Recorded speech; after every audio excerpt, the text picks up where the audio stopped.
Sobat Ani, ada pepatah yang bilang, sepandai-pandainya tupai melompat, pasti akan jatuh juga. Sepertinya hal itu yang sekarang lagi kena banget nih ke Pratiwi Novianti. Pengakuan Novi yang bilang cuma pernah sekali datang ke klub malam karena undangan ulang tahun dibantah habis-habisan. Sejumlah karyawan dari klub malam milik Heri Kunchoro di Surabaya memberikan kesaksian kalau selama ini Novi di sana memang beberapa kali datang. Loh, kok beda banget ya dengan pernyataan Novi sebelumnya? Jadi penasaran kan Sobat Ani? Kalau memang benar Novi sering datang ke klub malam itu, biasanya ngapain aja ya dia? Yuk kita dengar penuturan Heri dan sejumlah karyawan terkait hal tersebut. Berikut ini. Terus satu saat dia bilang, saya mau ke Surabaya, mau bikin konten di Jawa Timur. Ya saya ini perlu tempat, dia bilang gitu.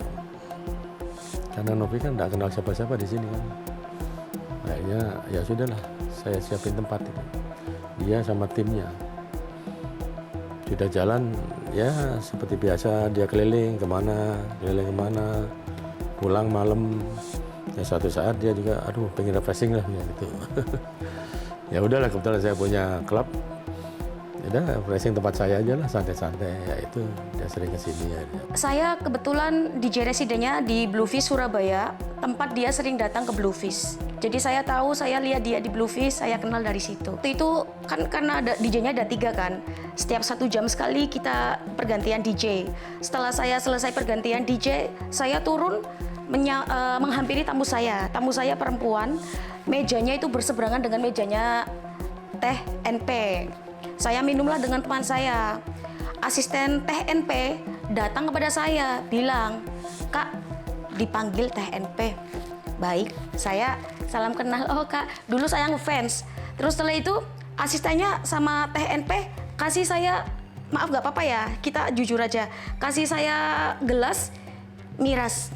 Dia selalu datang dengan Bapak Owner. Dan ada asistennya juga kok. Kalau saya perhatikan sih, ya sering kali sih kalau datang ke outlet saya, tapi di luar dari outlet saya dengan owner saya tuh saya nggak tahu. Sering. Iya, sama owner saya.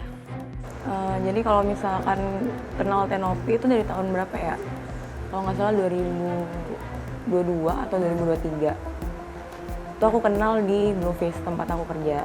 Jadi Tenopi sering datang, bawa krunya Tenopi gitu. Terus aku sering dipanggil sama Tenopi, suruh nemenin. Tenopi lumayan sering kalau ke tempat kerja aku. Saya dan beliau itu tidak pernah ada komunikasi sudah bertahun-tahun. Dengan adanya case ini, beliau muncul dan itu yang ngebuat saya kaget. Kok dia memberikan statement yang membuat saya nggak tahu tujuannya apa, dan ini jauh dari urusan case yang saat ini sedang berjalan. Case saya ini terkait tentang sama AS, dan dia muncul dengan tidak ada urusannya sama AS untuk menjatuhkan saya, untuk menyerang personal. Saya nggak tahu itu tujuannya apa.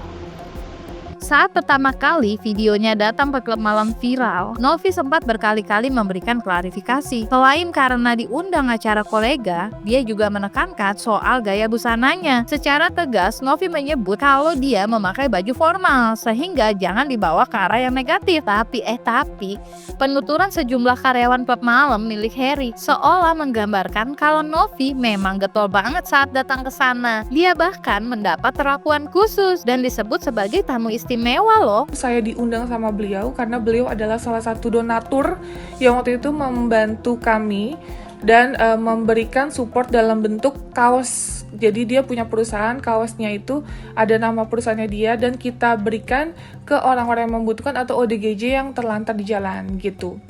Nah, waktu itu juga kebetulan teman saya ulang tahun, saya diundang juga di tempat itu, makanya kita datang dengan pakaian formal dan rapih ya guys. Jadi jangan seolah-olah konteksnya kita disalahkan dengan hal konotasinya negatif. Saya di situ hanya diundang dan saya datang untuk menghargai undangan tersebut. Pas Novi kesini, kemudian mungkin ada yang shooting, ya orang nyouting bebas mau kemana-mana arahnya kan nggak bisa kita gitu. Ternyata jadi viral. Kalau setahu Ci sih itu Tenopi kan tamu khususnya Pak Heri ya. Jadi otomatis pasti yang bayar Pak Heri.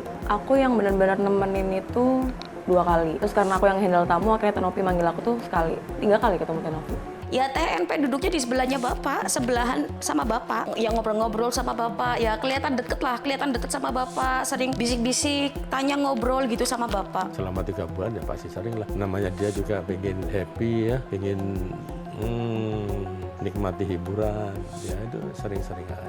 Yang lebih bikin heboh, menurut pengakuan para karyawan, Novi bukan cuma sekedar datang loh, tapi juga enjoy banget dengan euforia. Mereka bahkan sampai hafal minuman keras, alias alkohol favoritnya Novi. Dia bahkan selalu menolak jika ditawarkan brand lain. Lalu, benar nggak sih kalau Novi pernah mabuk dan tumbang? Sampai-sampai dibawa dengan kursi roda guys, kembali ke apartemennya. Dia kalau nggak ini nggak mau, minuman lain dia nggak mau. Dia maunya ini, hanya Singleton.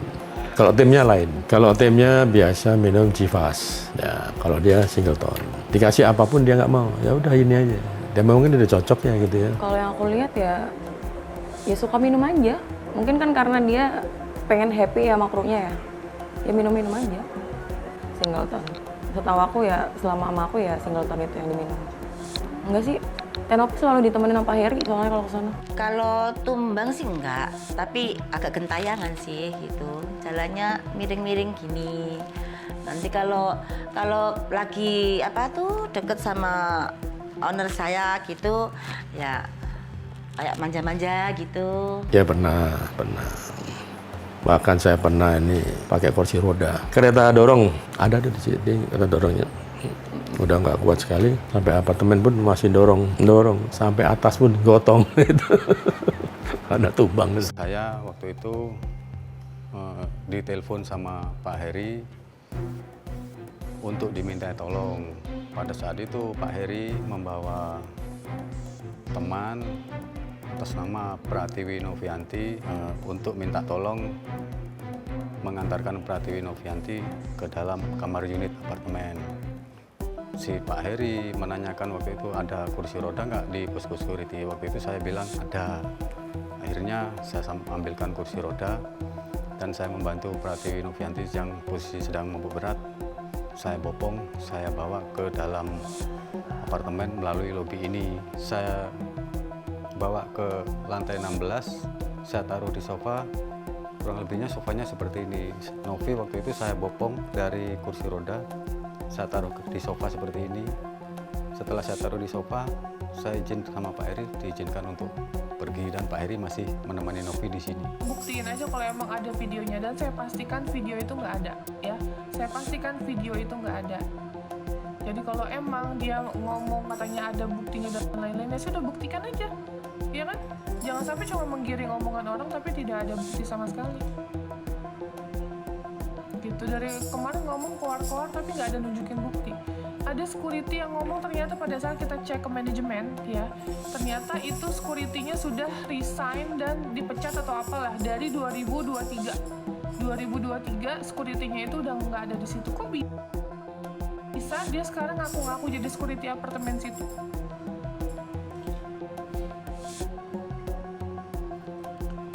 Nanti akan kita buka semua guys, kita sudah somasi.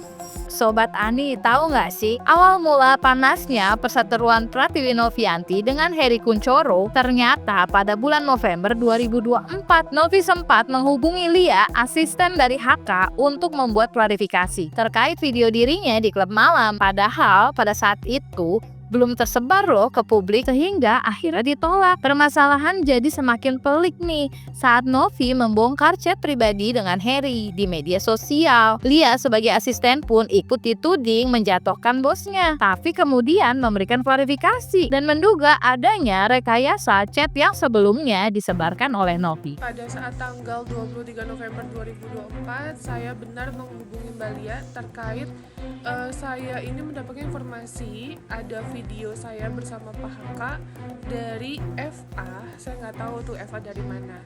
Nah, terus pada saat saya melihat video tersebut, saya berinisiatif meminta Pak Haka untuk mengklarifikasi. Takutnya nanti video itu kesebar, tapi saya sudah meminta klarifikasinya. Nah, bukannya saya mendapatkan video klarifikasi tersebut, tapi Pak Haka malah langsung manggil media dan bikin statement sendiri, padahal videonya itu belum beredar sama sekali. Akhirnya saya shock dong. Setelah saya tidak komunikasi selama selepas dari 3 tahun itu, terus begitu Tenok itu hubungi saya kayak WA, hubungin minta tolong ke saya untuk disampaikan ke bapak, suruh bikin video lewat HP pribadi gitu ya. Terus dikirim ke Tenovi video bahwa menyatakan kalau bapak itu adalah donatur waktu kebetulan acara ODGJ yang di Surabaya itu, tidak lebih. Setelah itu bapak bilang nggak mau untuk bikin video itu. Jadi saya juga menyampaikan ke Tenovi kalau bapak nggak ke kantor gitu. Dan ini adalah bukti saya chat sama Mbak L, yaitu asisten dari Pak Haka ya guys.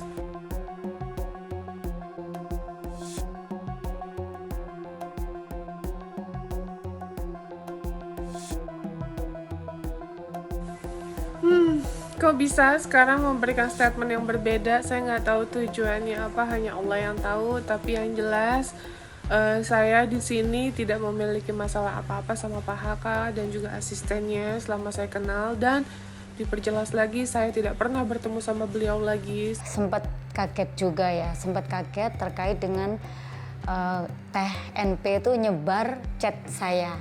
Dan untungnya sebelum chat itu kesebar, Bapak sudah tahu sebelumnya. Jadi ya tenang gitu ya, alhamdulillah.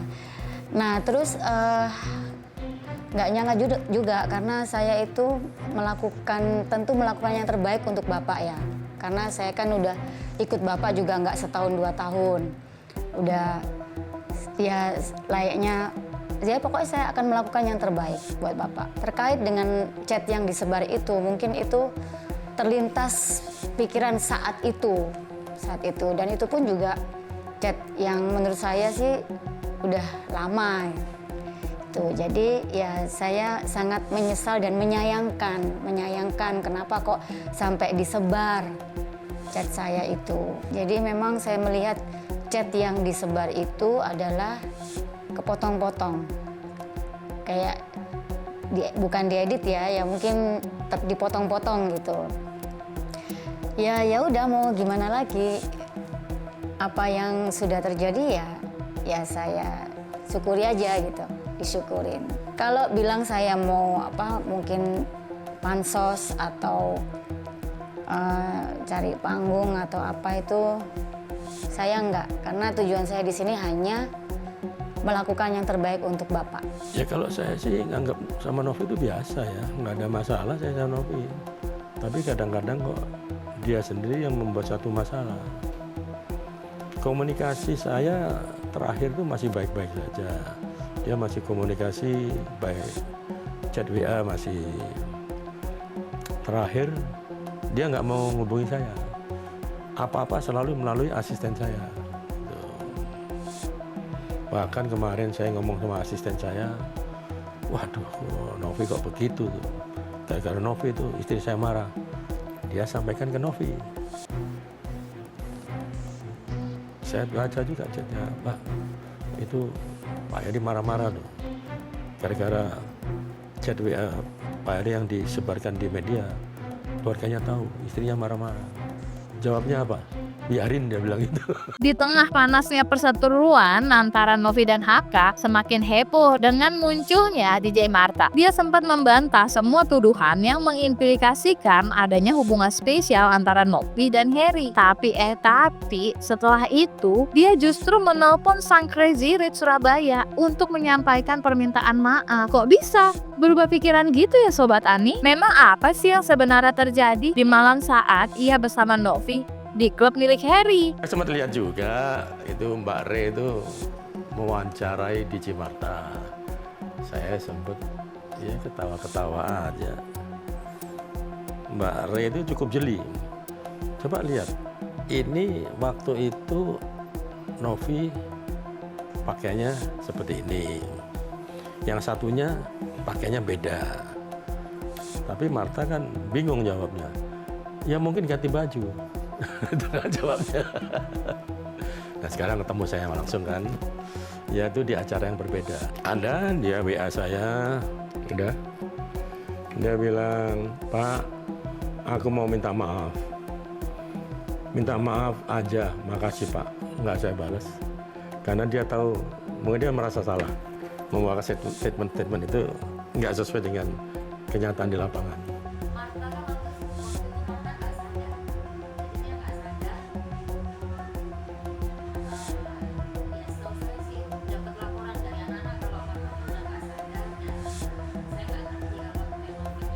Emang kamu disuruh Novi ngomong-ngomong itu? Aduh, Bapak minta maaf ya, minta maaf aja. Aku juga nggak chat-chatan Teh Novi lagi. Kata Teh Novi, jangan jatuhin aku. Jadi ya aku ya gimana, bingung. Nggak jatuhin aku, tapi kamu bicara nggak berdasarkan fakta itu. Padahal kan Novi juga minum, ya kan? Aduh, Bapak minta maaf ya Pak ya, Prof. Nggak apa-apa. Nah, waktu itu kan sama Novi kamu kan mabuk berat, Novi juga mabuk berat. Maksudnya tuh gini, kan aku bilang, Kak, aku kok mau ngerasa nggak enak terus ya. Aku bilang, gitu terus kata Kak Geri apa ya, kayak ya udah kamu bikin video lagi aja apa gitu, lupa aku kemarin kayak yang sebenarnya. Terus kan aku kan si Teteh tuh bilang tolong backup dong yang ini. Terus aku bilang ke Kak Geri, aku bilang Kak Geri tuh nggak musuhan sama Teh Novi, makanya aku tanya Kak Geri karena kan Teh Novi lama bales, maksudnya Teh kok gituin aku harus gimana, aku bilang. Terus aku chat lah Kak Geri, terus kata Kak Geri janganlah, katanya kalau maksudnya kayak kalau ngebohong mah gitu. Gimana nih Sobat Ani? Dari penuturan sejumlah saksi, bisa dibilang klarifikasinya Novi selama ini seolah-olah berbanding terbalik. Bukan cuma pernyataan, Merek A juga menunjukkan bukti. Seperti foto saat Novi memang menikmati malamnya saat datang di klub. Saking euforianya, si Novi juga sering nih memberi uang tip loh atau saweran untuk karyawan yang menemani di mejanya. Di sisi lain, dalam sebuah jumpa pers, Novi mengaku kalau dirinya nggak akan berhenti berjuang. Dia sampai nggak kuat menahan air mata karena merasa mendapat begitu banyak tekanan dan tudingan, seolah nggak ada habisnya. Perseteruan Novi dengan Agus Salim yang belum selesai, kini harus berhadapan lagi nih dengan Harry, yang mungkin akan bergulir ke jalur hukum. Kayaknya enjoy sih setiap minum di sini, di tempat kami. Ini masih bawa gelasnya, bawa gelas mirasnya masih ada. Teh Novi pernah ngasih aku duit juga kok waktu dalam room. Karena saking enjoy-nya ya, asik aja gitu, kita minum bareng. Teh Novi ngasih nyawer-nyawer gitu. Semua tamu pentingnya tuh pasti Pak Heri yang nge-backup. Kasih saya uang untuk minum. Terus saya tanya, ayo Kak, minum lagi Kak. Dia bilang tidak, saya sudah mabuk. Logikanya kalau orang nggak pernah minum sedikit saja itu pasti sudah mabuk. Apalagi alkohol miras kan, kecuali bir ya. Sedangkan biasanya kalau dia datang di mejanya pasti lebih dari 1 botol, 2 botol lah, 3 botol pasti. Kan jelas sudah terbiasa kan. Makasih banyak untuk semuanya, untuk orang yang udah support, dukung, yang selalu ngasih doa.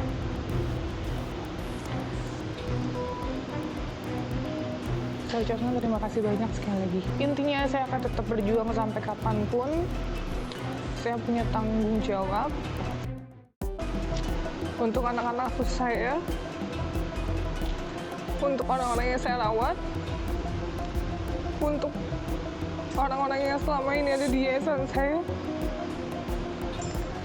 Saya akan tetap berjuang sampai kapanpun.